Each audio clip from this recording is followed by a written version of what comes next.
Buenos días, buenas tardes, buenas noches. Soy Jesús Alonso Gallo. Empiezo una, espero, larga lista de entrevistas en mi videoblog que podréis ver siempre en jesusalonsogallo.com. Estamos en la calle Serrano 110, gracias a la amabilidad de GSG Business Hub. Es un centro de negocios que alquila espacios, salas y despachos para actividades profesionales y tienen una comunidad de gente emprendedora con ganas de hacer cosas interesantes. ¡Empezamos!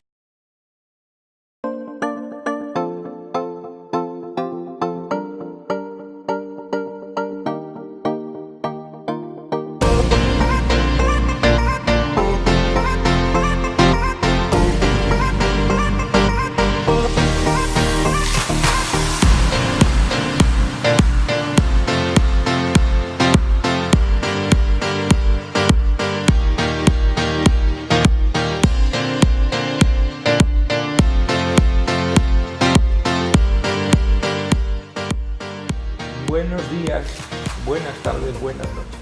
Estamos en el videoblog de jesusalonsogallo.com. Hoy tenemos la suerte de contar con una persona increíble con la que vamos a compartir los aprendizajes que él nos quiera participar. Sergio Fernández está aquí y yo tengo muchas preguntas por hacerle, pero la primera de todas es que quiero que nos cuente su biografía vital. ¿De dónde viene? ¿Cuántos años tiene? ¿Dónde nació? ¿Cómo ha sido el proceso vital hasta ahora? ¿Dónde quieres que empiece, Jesús? Cuando eras chiquito. Cuando era pequeño. Bueno, pues yo me crié en Usera, me crié en el barrio de Pradolongo, para ser más exactos, y viví allí hasta que me fui a vivir a Londres. Bueno, luego a la vuelta de Londres viví un tiempo allí, pero luego ya me independicé rápidamente. Estudié, pues en Usera, fui al instituto en el centro, mi madre me sacó de allí para que viera otros mundos y la consecuencia de eso fue que me chupé 1 hora y pico de autobús diaria durante 4 años. Luego fui a la Universidad Complutense, donde desaparecí de clase tan pronto como pude, porque las clases eran soporíferas a más no poder. Aún así me lo saqué todo, aprobé todos los exámenes, me lo saqué con beca. Y después de esto me fui a vivir a Londres, donde conocí el mundo del coaching y eso cambió mi vida para siempre, en el sentido de que descubrí que había gente en aquel entonces en Londres que se dedicaba como profesional a lo que yo había tenido como hobby desde adolescente y que ni se me había pasado por la cabeza que eso pudiera ser una forma de vida. Así que cuando regresé a España empecé a estudiar desarrollo personal, en concreto hice yo creo la segunda edición de un máster de coaching que hubo en España. Y a partir de ahí arrancó todo. En el año 2007-2008 ya me puse en serio y hasta aquí han pasado 10-11 años en los que he escrito 7 libros, 1000 y pico entradas de blog, hay como 500-600 vídeos subidos, un programa de radio, el primero de desarrollo personal y profesional, 25 ediciones del máster de emprendedores que bien conoces, 4 o 5 mil alumnos del Vivir sin Jefe, no sé, así muy en resumen esto. Madre mía. ¿Y cómo ha sido, con esta perspectiva del tiempo, cuáles dirías tú que han sido las claves de tu vida profesional para enumerar el éxito, para decir, bueno, si yo esto que he construido a lo largo de estos años lo podemos denominar un éxito profesional, ¿cuáles son las claves que han propiciado que esto suceda? Buena pregunta. Mira, te digo así a bote pronto las que me vienen a la cabeza. Una, yo creo que es fiarme como de mi intuición y confiar en la vida. O sea, como decir, mira, yo creo que me tengo que dedicar a esto. Y como por encima, claro, ahora estamos en el año 2019, pero tú imagínate en el año 2004, cuando, yo volví a Londres en el 2002 y en el 2005 me puse a estudiar coaching. Tú imagínate en el año 2005 decir, no, que voy a estudiar una profesión que se llama coaching, que básicamente tú te sientas con otro ser humano y le ayudas a que tenga una vida mejor. Y en aquel momento había que confiar en la intuición como para decir, venga, me voy a dedicar a esto. Aunque luego dejé de hacer sesiones de coaching y nunca las volví a hacer. Pero lo cierto es que sí que entré en el mundo del desarrollo personal. Y yo creo que también como tener esa confianza en validar tu intuición. Decir, no, yo creo que va por aquí y va por aquí. Y yo creo que esto tú y yo lo hemos hablado alguna vez, como de, si hay una cosa que te da de olfato, es como, hay que ir por ese sitio, pase lo que pase. Y para eso creo que hay que tener confianza en la vida. Creo que hay que tener una cosa como decir, la vida está de mi lado. Yo hay una cosa que siempre digo en los seminarios que digo, tú tienes que decidir si la vida está de tu lado o la vida está en tu contra.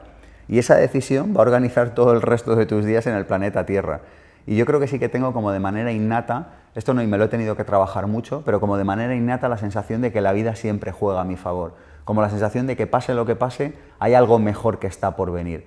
Y yo creo que desde ahí también es fácil como tomar las decisiones de decir, bueno, voy a confiar para tirar por aquí. Y otra cosa que te diría es trabajo todos los días. Eso es. Trabajo duro, lo digo para no ponernos demasiado hippies. Siempre cabeza en el cielo, pies en el suelo. Yo trabajo, no sé, es que no sé si decirte todos los días, pero vamos, 6 días en semana con certeza. Viajo un montón, me voy a Estados Unidos a estudiar, yo me levanto un poquito antes de que empiece el curso, pum. Cuando hemos viajado juntos, que me levanto un poco antes, pum, yo me saco el correo electrónico, me hago mis cosas, igual no me hago las 8 horas, pero todos los días trabajar un poco yo creo que es una cosa que facilita el éxito a tu pesar. Digo, tú trabajas todos los días y luego intenta que te vaya mal y la vida va a decir, no es que te va a ir bien a tu pesar, o sea, aunque no quieras, ¿no? Sí, es aquello de Picasso, si la inspiración te pilla, que sea trabajando. Sí, sí. Porque claro, si tú estás en el bar, ahí tumbado, bebiendo litronas una tras otra, igual te llega la inspiración, pero es como una semilla, ¿no? Que las semillas tienen que caer en terreno fértil para que prosperen, ¿no? Eso está bien. Entonces, en este mundo donde el emprendimiento y los emprendedores se han puesto de moda, a mí me gustaría compartir con nuestra audiencia tus mejores consejos para la gente que quiere emprender. Dice, bueno, yo es que he llegado a la conclusión que yo no voy a trabajar para otros, yo voy a trabajar para mí. Entonces, se ha producido ese clic en el cerebro, dice, no sé lo que voy a hacer, pero voy a emprender. Y entonces estás en ese momento, ¿cuáles son tus mejores consejos para esta gente? Mira, lo primero que me viene hacia la cabeza cuando me hablas de esto, Jesús, es pensar que hay que aprender otro idioma. Digo, tú no te cogerías y te mudarías de Madrid a Londres, no se te pasaría por la cabeza hacerlo sin pensar que tienes que aprender una nueva manera de estar en el mundo, un nuevo idioma, unos nuevos horarios, una nueva manera de relacionarte. Y digo, la gente que viene de ser empleada, cuando se va a autónomo, cuando se va a empresario, cuando se va a emprendedor, yo creo que a veces no comprenden siempre que tienen que aprender un nuevo idioma, que tienen que aprender una nueva manera de estar en el mundo, que tienen que aprender unos nuevos valores, que tienen que aprender una nueva manera de relacionarse. Y yo creo que esto lleva al desastre a muchas personas, porque la manera, no hay una mejor o peor que otra, por cierto, pero la manera de ser empleado es una manera diferente a la de ser emprendedor. Y si tú te vas con la manera de ser empleado, con tus valores, tus creencias, y tu manera de estar en el mundo, te vas al mundo, te mudas al mundo emprendedor, te va a ir mal. Es como si yo me mudo mañana a Rusia y no aprendo ruso, es que me va a ir mal necesariamente. Así que te diría como estar dispuesto a dejar ir lo viejo, estar dispuesto a soltar equipaje, estar dispuesto a dejar atrás antiguas formas de pensar y abrazar nuevas formas de pensar. Y como esto no siempre lo hacemos, yo creo que a veces ahí hay como fricciones. Y luego otra que te diría es, no solo basta saber de la industria en la que vas a emprender, sino que además tienes que saber del propio acto de emprender. Y esto es una cosa que he ido como descubriendo con los años. Cuando yo empecé mi vida emprendedora como autónomo, claro, como autónomo con que sepas de la parte técnica, dices, bueno, yo no sé, me dedico a ser abogado. Bueno, pues con que sepas un poco de leyes ya te va bien. Pero en cuanto empieces a crecer un poco, incluso dentro de autónomo, tienes que saber del propio acto de emprender. Y saber del propio acto de emprender te vale para ser abogado, para ser médico o para montar un hotel, da igual. Necesitas saber del propio acto de emprender y necesitas saber de tu propia industria. Pero yo con los años he ido madurando esta idea y digo, fíjate, creo que es más importante saber del propio acto de emprender que saber de la industria en la que emprendes. Porque si sabes de esto, sabrás organizarlo, sabrás contratar gente, serás capaz de hacerte con el conocimiento para la industria a la que vas. Y yo creo que este dato también es importante. Y fíjate que tenemos una tendencia, claro, al final nos hemos tirado muchísimos años, Jesús, la mayoría de nosotros, estudiando dentro de un sistema educativo que no tiene ninguna correlación con lo que luego pasa fuera en el mundo real. Y dentro de ese sistema educativo nos han enseñado fundamentalmente a ser técnicos. Yo estuve en una facultad en la que durante 5 años se dieron contenidos, ni uno solo de ellos, hubo una asignatura, que por cierto era soporífera también, sobre emprender. Y recuerdo que nos hablaron del Plan General Contable, que es un tema que, como sabes, pues es un tema muy útil en el día a día de la vida emprendedora, ¿no? Entonces, claro, te tiras ahí 5 años encerrado, no te hablan nunca de emprender, te puedes llegar a pensar que para montar un periódico hay que saber redactar notas de prensa o noticias o reportajes, y eso es solo una pequeña parte de lo que es montar un periódico. Así que saber de emprender, pero saber un poquito también de tu industria si puede ser. Muy bien. Entonces yo, no sé, creo que sería interesante para los que nos vean o nos escuchen conocer cosas que tengan que ver con esto que yo vengo analizando durante tiempo. Imagina que le tenemos que contar a alguien que es extraterrestre o una persona que viene de una tribu de Oceanía que no ha tenido contacto con la civilización actual. Ese extraterrestre o esa persona tiene un proceso de entender en dónde está y tal y no sé qué, y en un momento alguien le tiene que contar lo que es una empresa. ¿Cómo le cuentas tú a alguien que no sabe nada lo que es una empresa? Pues yo descubro que hay un porcentaje relevante de la población que no sabe lo que es una empresa. Entonces, quiero ilustrar con caminos nuevos. Oye, alguien te dice, ¿cómo es una empresa? ¿Qué es una empresa? ¿En qué consiste? Pues yo diría que básicamente, es muy buena la pregunta, yo diría que básicamente una empresa es la decisión de un terrícola o varios terrícolas de ofrecer algo o solucionar un problema a alguien que le pasa algo con la esperanza de que a cambio te lleves dinero para poder con ello solucionar tus problemas. Es decir, un terrícola sale a la calle y dice, uy, aquí hay gente que tiene sed, estaría bien poner un bar para darles de beber y tal. O sale a la calle y dice, uy, aquí la gente no se sabe vestir, voy a poner un sitio donde fabriquemos ropa y tal para que se aprendan a vestir, etcétera, etcétera, ¿no? Entonces de repente ese terrícola o terrícolas dicen, vale, ya lo tengo, yo voy a fabricar eso, voy a construir eso, que puede ser un servicio, un producto, para que esas otras personas dejen de tener ese problema. Y entonces aquí viene la gracia. Tú desde el día 1 empiezas perdiendo. Dice, no he hecho nada y ya estás pagando impuestos. No he hecho nada y ya estás pagando materiales, sueldos, proveedores, nóminas. No has hecho nada y ya estás palmando pasta. Entonces, tú tienes una terrible fe. De hecho, yo creo que todos los emprendedores tenemos algún tipo de distorsión psicológica, probablemente incurable, que nos hace pensar que las cosas van a salir bien, porque si tú lo piensas en frío, dice, o sea, nadie con 2 dedos de frente montaría una empresa a priori, porque dices, empiezas perdiendo dinero, ¿no?, para luego esperar ganarlo, ¿no? Por el camino adquieres responsabilidades, todo lo que pueda salir mal probablemente saldrá mal. Claro. Y dicho esto, es la cosa más divertida que yo creo que todos los emprendedores podemos confirmar, o de las cosas más divertidas que hemos hecho en nuestra vida, que es lo de emprender. Claro, porque en realidad emprender es un acto de la voluntad humana que está precedido de unas estadísticas. Oye, cuando haces cualquier análisis medio sensato, dices, si yo monto una empresa que no existe, y es una nueva empresa, ¿cuál es la probabilidad de que quiebre? Y entonces, claro, cuando vas a las matemáticas, que son indubitables, dices, oye, la esperanza matemática de que la empresa vaya bien tiende a 0. Es decir, la inmensa mayoría cierran. No lo consiguen. Yo me he pasado el tiempo tratando de averiguar si había alguna ley que facilitara el fracaso.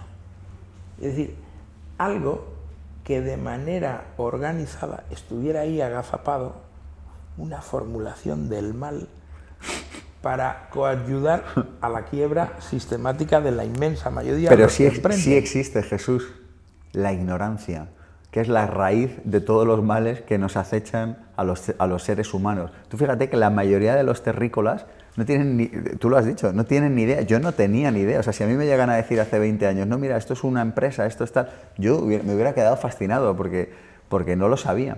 Existe, es la ignorancia. O sea, en un país donde te puedes tirar 5 años en la universidad y tienes una sola asignatura de empresa, donde en la televisión pública, en la privada que haga lo que quiera, pero en la pública hay solo un programa que dura media hora a la semana que ayuda al mundo de las empresas, donde en los colegios no se enseña nada, donde está incluso mal visto ser emprendedor, como bien sabes. Es normal que haya ignorancia al respecto de ser emprendedor y, por tanto, es normal que las cosas vayan mal. Tú imagínate que tú y yo saliéramos a la calle a coger un coche nadie hablara de coches, nadie te enseñara cómo se conduce, nadie te dijera dónde está la primera, la segunda, entonces tú y yo nos subiríamos, uy, este botón, pum, lo pisarías, es el acelerador, pum, le darías al delante. Habría problemas. Donde hay ignorancia, siempre hay problemas. Fíjate, has dado con la palabra clave, la ignorancia. Yo me di cuenta por este deporte de la observación, la escucha activa. Voy con mi esposa a caminar por una zona concreta de un municipio que es Boadilla del Monte.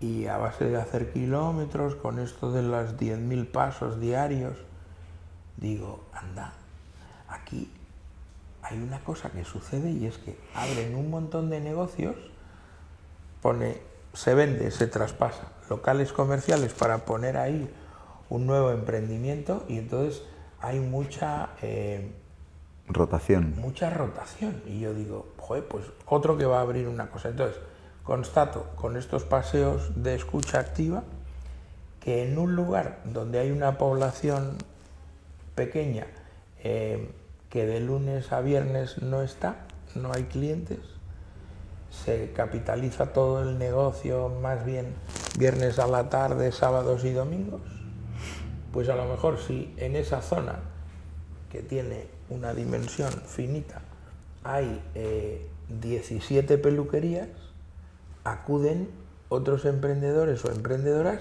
a abrir otra peluquería, cosa que para mí es una sorpresa. Si hay 14 tiendas que se dedican a vender gafas ópticas, pues otro más abre otra óptica.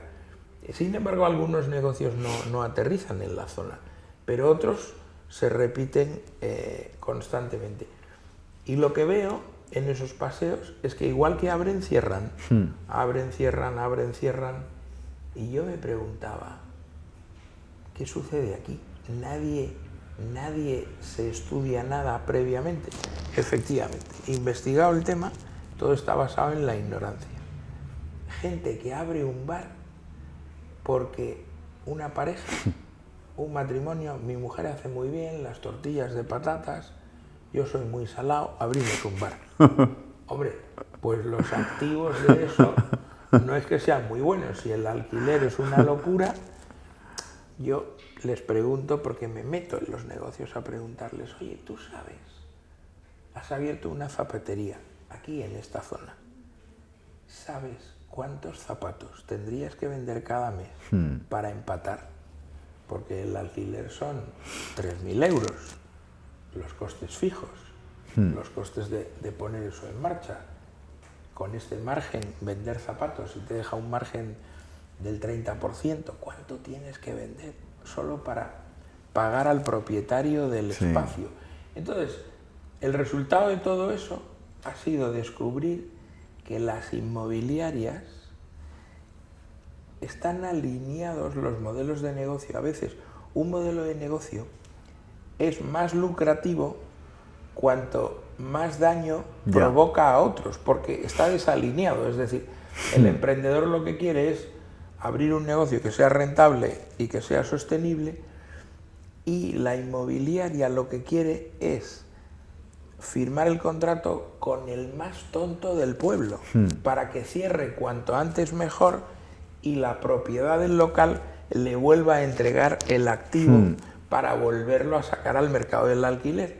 Y para mí eso ha sido una sorpresa, porque yo creo que eso lo podemos extrapolar a otros mercados. Es decir, la ignorancia está en la génesis de que las cosas te salgan mal, y en ocasiones el mal está organizado porque hay alguien que con determinado resultado gana dinero, y ese resultado de ganar dinero provoca un daño al contrario. Pero fíjate que con que nos paráramos 5 minutos a pensar, o sea, yo creo que se pueden conseguir resultados alucinantes en la vida simplemente con coger la costumbre de pararse a pensar un poco. Ya no digo ni mucho, ni que uno tenga que ser genio, ni nada, pero tú dices, vamos a abrir una tienda de zapatos. Joder, pues vete allí y observa 5 minutos a ver qué pasa. Yo a veces, mira, con respecto a esto, cuento una anécdota. Yo estuve a punto de irme a vivir a una casa hace bastantes años que estaba bien de alquiler, y hubo algo que dije, no sé por qué, aquí está pasando algo. Y entonces me cogí la bicicleta y me fui allí y me pasé 3 o 4 horas de noche sentado en el portal. Me fui como a las 9 de la noche y dije, voy a ver qué gente entra y sale de este portal. Y me senté ahí en un banco y me tiré 3 o 4 horas como si fuera del Centro Nacional de Inteligencia o de espía buscando a alguien y tal. Y al final había gato encerrado. Y fíjate que fueron 3 o 4 horas y me evitó muchísimos problemas posteriores en mi vida. Entonces yo creo que hay veces que basta solo esto con observar, con pensar. Yo creo que se pueden conseguir cosas alucinantes en la vida cogiendo la sana costumbre de pensar 5 minutos. Fíjate qué cosa, ¿no? Oye, ¿cuántos zapatos se venderán en Boadilla del Monte? Vamos a hacer cálculos. ¿Cuántos cortes de pelo habrá aquí? Vamos a hacer cálculos, vamos a pensar. Y yo creo que esto es una cosa que los emprendedores no siempre hacen, que es como detenerse a reflexionar un instante. Y claro, también en realidad la energía de emprender requiere como de acción, requiere de visión, requiere de un punto de locura. Pero ese punto de locura yo creo que está mucho más enriquecido si lo complementamos con un punto como flemático de pensar, de pararse y de observar. Lo uno no quita lo otro, lo cortés no quita lo valiente. Pero es tan importante pensar. Yo le digo a todo el mundo, oye, reserva en la agenda todos los días 30 minutos, reúnete contigo, lo que sea, dedícate a pensar en cosas que no sean problemas de tu empresa o preocupaciones de corto plazo, sino algo que tenga que ver con el futuro. Mira, yo eso todas las navidades, lo cuento en alguno de mis libros, en Misión Emprender, todas las navidades reservo varias tardes y lo llevo haciendo, no sé, una década o más, a cerrar el año anterior y abrir el año nuevo como ritual. Y entonces, ¿en qué consiste cerrar? En pararse a pensar y decir, a ver, ¿qué ha pasado en mi salud este año? Y lo pienso, lo escribo, reflexiono. ¿Qué ha pasado en lo económico? ¿Qué ha pasado en las relaciones? ¿Qué ha pasado en la pareja? ¿Qué ha pasado en la familia? ¿Qué ha pasado en la empresa? ¿Qué ha pasado, no sé, como de cerrar? Y entonces luego abrir. Una vez que ya lo has escrito, decir, vale, ¿y ahora qué me pido para este año, no? Y yo creo que ese momento de reflexión, a mí como, aparte que me parece un ritual bonito, me ayuda a esto que estás diciendo tú, que es otra modalidad, no es la del diario, es la del anual, pero que viene a hablar de lo mismo y es, oye, sentémonos a pensar cuál es la estrategia de nuestra vida, qué vamos a hacer con nuestra existencia. Yo creo que si lo hiciéramos, cometeríamos menos tonterías. ¿Qué vamos a hacer de nuestra vida, Jesús, en 20 años? Y yo creo que esta es una pregunta que no siempre nos hacemos. Entonces tenemos la conclusión de que antes de la acción viene la reflexión. Entonces, primero reflexión y luego acción. Yo te quería hablar de un tema que me está volviendo loquito en mi cabeza. Veo que hay un incremento exponencial de gente que publica libros. Entonces, hay un montón de libros Y un decrecimiento exponencial de gente que los lee. Entonces veo, todo el mundo publica libros, es una cosa espectacular. Hay muchos libros llamados de autoayuda y después hay otros libros que son los libros relevantes, los libros que los puedes ir leyendo décadas después y han sentado... Que no envejecen, antes, sí. Que no envejecen y tal. Entonces yo estoy un poco preocupado con esta industria que lo que pretende es que se publiquen muchos libros para que sean libros sencillitos de leer, de consumo fácil y que tampoco te aportan grandes cosas. Luego veo que muchos autores están refiriéndose a cosas que han dicho otros autores y entonces tendrías que hacer un árbol, una matriz. La sociedad del karaoke. Es como que uno inventa una canción y los demás la repiten, ¿no? Claro, entonces me parece que está como llegando la edición de libros a algo que no era para lo que estaba pensado, porque escribir un libro no es juntar palabras, o sea, tú tienes que plantear una tesis, tienes que comunicar algo que tenga relevancia, hacer un poco de investigación. Entonces, yo veo que los libros antes, hablando de no ficción, claro, pues eran como obras que requerían de mucho pozo. Y ahora es todo muy rápido, ¿no? Y estoy yo pensando eso, los libros de peso y los libros ligeros de consumo. Y quería conocer tu opinión, porque me tiene a mí eso preocupado. Mira, yo lo que creo es que, a tenor de lo que hablábamos antes también, estamos perdiendo como la capacidad de reflexionar.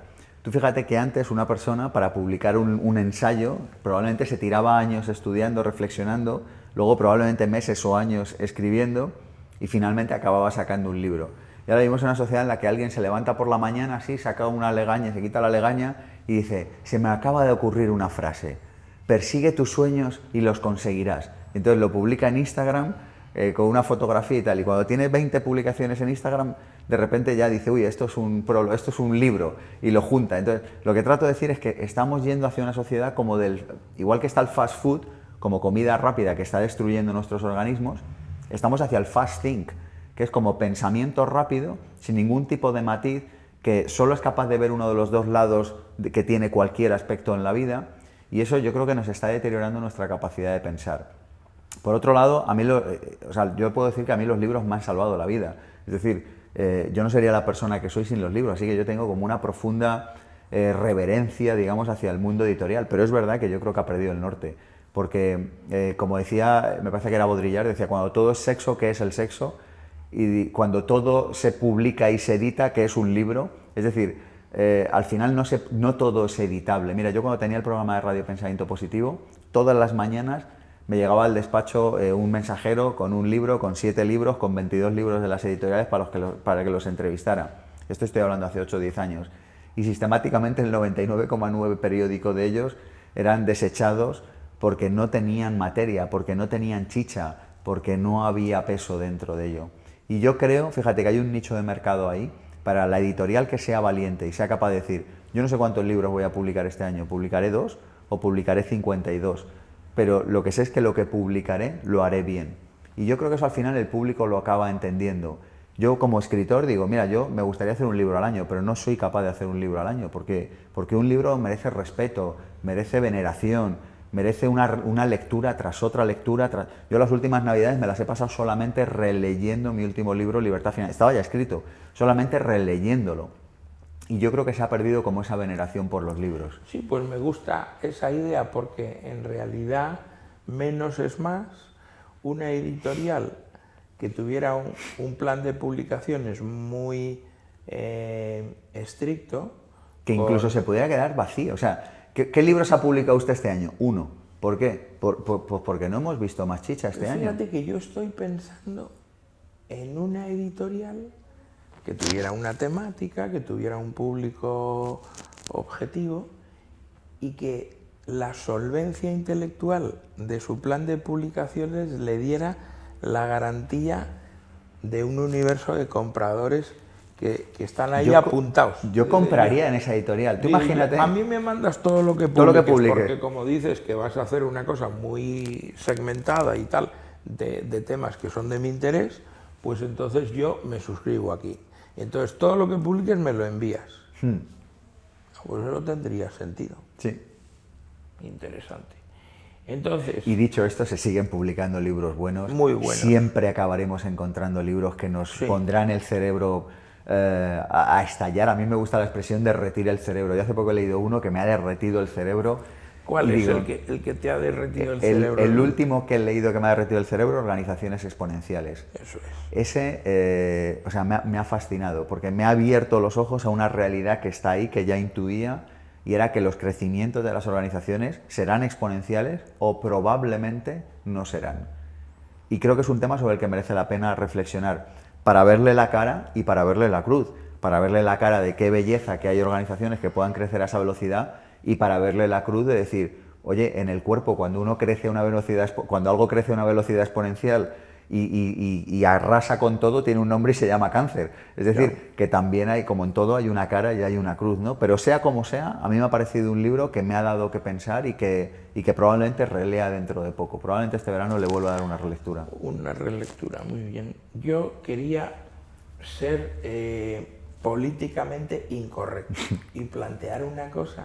Me sorprendes. Que a mí me ha vuelto loco. Y yo digo, hombre, si haces una entrevista y no pisas ningún callo o no vas a nada que no sea polémico, es como demasiado laxo. Entonces, yo me he sentido muy impactado cuando el partido político Podemos decidió en esa estrategia de los votos, que era muy buena idea entrar a criticar a Amancio Ortega por un acto de generosidad de donar 350 millones de euros de una entidad privada, sino a la sanidad pública, para que se dedicaran a comprar aparatos que previenen la enfermedad del cáncer y todas estas cosas. Entonces yo me preguntaba, vamos a ver, ¿en qué cabeza cabe que lanzar una campaña como esa va a ser rentable en términos de votos? Bueno, yo digo, pero... hombre, pues esto pues te votará menos gente, como luego se ha confirmado. Ese será un elemento de lo que ha propiciado la bajada del apoyo popular a la formación política Podemos. Pero es que se lo digo a cada persona que me encuentro cada día para conocer su opinión. Y como yo, pues soy una persona independiente, pues digo, pues te lo quiero plantear para ver cuál es tu opinión de esto. Mira, en el último libro que he publicado, Jesús, hablo de emociones que te alejan del dinero. Y digo, hay ciertas emociones que te van a alejar del dinero y hay ciertas emociones que te van a hacer vivir peor. Y como consecuencia de que vas a vivir peor, te van a alejar de muchas cosas, te van a alejar de la amistad, te van a alejar de la paz interior, pero también te van a alejar del dinero. Y una de las que menciono es la envidia y otra de las que menciono es la crítica. Entonces tú fíjate que cuando estamos dentro de la energía de la envidia, estamos dentro de una energía de escasez. Entonces, en lugar de alegrarnos de la abundancia ajena, en lugar de alegrarnos de que a otra persona le vaya bien, siempre y cuando, por supuesto, lo haya obtenido de manera legítima, pero si no, es que hasta nos podemos alegrar igual, porque hay una inteligencia superior a nosotros que se llama vida, Dios, universo, llámale como quieras, que acabará corrigiendo eso. Porque al final la vida, todos lo sabemos, que acaba compensando los desequilibrios, y al que es golfo le acaba pasando algo, en fin, al que no se porta bien con otros le acaba pasando algo, igual no en un mes, no en un año, pero le acabará pasando. Entonces yo digo, oye, ¿no es mucho más bonito en la vida, en lugar de sentir envidia, sentir admiración y decir, qué belleza que hay alguien que ha conseguido sacar una empresa adelante con lo que tú y yo sabemos que cuesta y mucha gente que nos estará escuchando?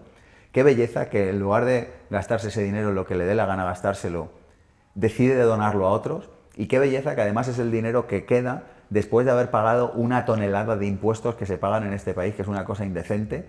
Entonces dices, después de haber pagado ya, porque ya ha pagado a lo público, es decir, ya ha devuelto a la sociedad, y de lo que le queda, decide donarlo. Y entonces a mí, Jesús, no me entra en la cabeza que alguien pueda criticar eso. Primero porque es su dinero, y es que es como si se lo gasta en bolígrafos o si se lo gasta en lo que le dé la gana. Pero es que además de que es su dinero y puede hacer con él lo que le dé la gana, porque ya ha pagado impuestos previamente, decide donarlo. Y entonces todavía hay alguien que decide criticarlo. Y yo me quedo asombrado. Y entonces siempre sucede lo mismo. Y es, tú miras la persona que lo critica y es una persona que no está aportando a la sociedad tanto como aquella persona a la que critica. Porque cualquier persona que esté aportando a los demás sabe lo que cuesta ganarlo.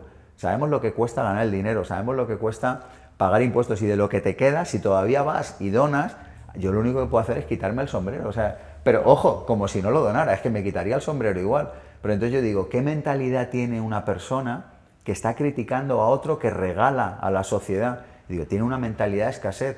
Y la mentalidad de escasez lo único que puede atraer, según la ley de la vibración, es mucha más escasez. Claro, porque en realidad yo entiendo que todas las ideas políticas son respetables. Pero yo, cuando una idea política es que conculca la razón, el sentido básico de las cosas, yo digo, hombre, pues Amancio Ortega, en términos empresariales, en términos de valor de marca, de contribución a la recaudación de impuestos, de contribución a la marca España. A la marca España, España como nación. Es decir, si nosotros tuviéramos 20, 30, 40, 50 seres humanos como él, que en distintos sectores hubieran generado un impacto global en el planeta como él, España sería pues una de las grandes superpotencias del mundo. Entonces, más que criticar a una figura así, yo soy más de admirar, de hacerle homenajes y decir todos gracias por hacer lo que has hecho. Mira, yo creo que las personas se definen más por sus actos que por sus palabras. Entonces, a mí lo que me gustaría es preguntarle a alguien que haya criticado esto, decirle, tú de tu último año, por ejemplo, de tu último mes, ¿cuánto has hecho por trabajar para los demás? O sea, ¿cuánto dinero has? Porque las palabras son gratis, pero los actos pagan peaje, como sabemos. Entonces es como, vale, genial que usted lo critique, me parece hasta bien. Explíqueme usted qué ha hecho por mejorar la sociedad con su dinero, no con el dinero de los demás, con su dinero. O sea, usted se coge, se levanta por la mañana, se levanta a las 7, a las 8 de la mañana, va a un sitio, trabaja una serie de horas, aporta una serie de valor a la sociedad y de lo que le quede, ¿usted cuánto ha donado? Y moléstate en hacer esta pregunta porque entonces vas a ver que los hechos son lo que verdaderamente está definiendo a las personas. Ahí veo. Bueno, y por terminar y no robarte más tiempo, a mí me gustaría conocer tu opinión para darle una respuesta a los padres que tienen hijos y están preocupados porque ven el futuro con miedo y dicen, ¿qué va a pasar con el futuro de nuestros hijos? Veo que se avecinan muchos cambios en el mundo. ¿Cómo de fácil va a ser que se puedan ganar la vida honradamente, que puedan construir sus familias y tener sus casas? Esa angustia, esa sensación que yo veo como un tono de fondo, de miedo por los cambios que nos va a traer el futuro. ¿Cómo podrías tú mandar un mensaje de esperanza o de tranquilidad desde tu punto de vista de lo que nos depara el futuro? Yo no sé cómo va a ser el futuro, lo que sí que sé es que será mejor que el presente, porque esto es una realidad que se ha demostrado permanente en la historia de la humanidad y por mucho que muchas personas intenten hacernos ver que la sociedad está a punto de caerse, que el mundo está a punto de romperse en 10.000 pedazos, tú y yo, sin ir más lejos, tenemos mucha mejor calidad de vida, mucha más tecnología, mucho más medios a nuestro alcance que podía tener el rey de España en el siglo XIX o la persona más rica de España en el siglo XIX. Y dentro de un siglo será exactamente igual. O sea, la persona más humilde de dentro de un siglo tendrá muchas más opciones a su alcance de las que tienen hoy las personas más ricas de España.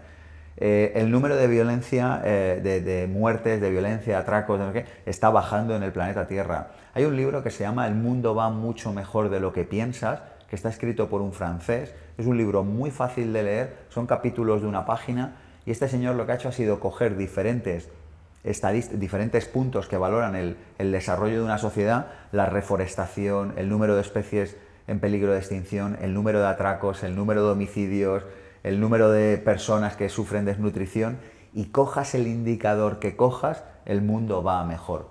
Lo que pasa es que es verdad que, claro, nuestro cerebro reptiliano, que está obsesionado con la supervivencia y con la reproducción, cualquier cambio a tu cerebro reptiliano y al mío no le gusta. Dice, tú y yo estamos ahora aquí vivos. Y dice, no, nos vamos a llevar a la sala de al lado. Y tu reptiliano dice, tú y yo lo estamos aquí pasando bien, ¿qué necesidad hay de irse a la sala de al lado? ¿Y si hay una gotera? ¿Y si nos pegan? ¿Y si pasa algo?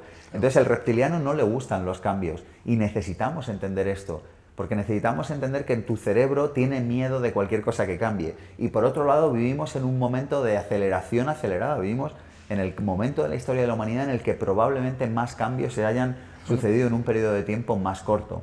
Así que por un lado yo diría, no sé cómo va a ser el futuro, pero sé que habrá oportunidades para las personas que quieran colaborar con la sociedad, para las personas que vayan a sumar. También sé que habrá menos espacio para las personas que vayan a restar. En la sociedad tecnológica y digitalizada todo es más transparente, y como todo es más transparente probablemente todo es más justo. Es decir, que aquellas personas que aportan se les nota rápidamente y aquellas personas que no notan también se les nota mucho más rápidamente. Así que yo diría, no hay que tener miedo, creo que el futuro será mejor de lo que es, creo que aquellas personas que vayan a sumar podrán conseguir resultados que no se han podido conseguir en ningún momento de la historia de la humanidad. O sea, tú fíjate que estamos en el momento de la historia de la humanidad en el que mayor número de fortunas se han creado de manera legítima, ya no te digo ilegítimamente, por supuesto, pero de manera legítima en primera generación. O sea, antes para levantar una fortuna tenías que ser el nieto del bisnieto del requete nieto, del conde duque, del no sé qué, y de repente ahora mismo, gracias a la tecnología, cada vez más personas están pudiendo sacar un negocio adelante, tener una vida significativa, pero ojo, las personas que no están desde la perspectiva de sumar cada vez van a tener probablemente circunstancias más difíciles, comparativamente con los que les va bien, pero en términos absolutos seguirán siendo mejores de las de hace 50 años y de las de hace 60 años. Claro, ahora decimos, no, mucha gente está en una situación mala en España, y es verdad, hay que corregirlo, necesitamos poner el foco en eso, pero para poner el foco en eso también necesitamos entender que en términos absolutos estamos mucho mejor que hace 20 o que 30 años. Muy bien. Bueno, pues ha sido un placer estar contigo y espero que nos volvamos a ver pronto otra vez y seguir hablando. Pues cuando quieras, aquí estoy, Jesús, a tu disposición como Muy siempre. bien, muchas gracias.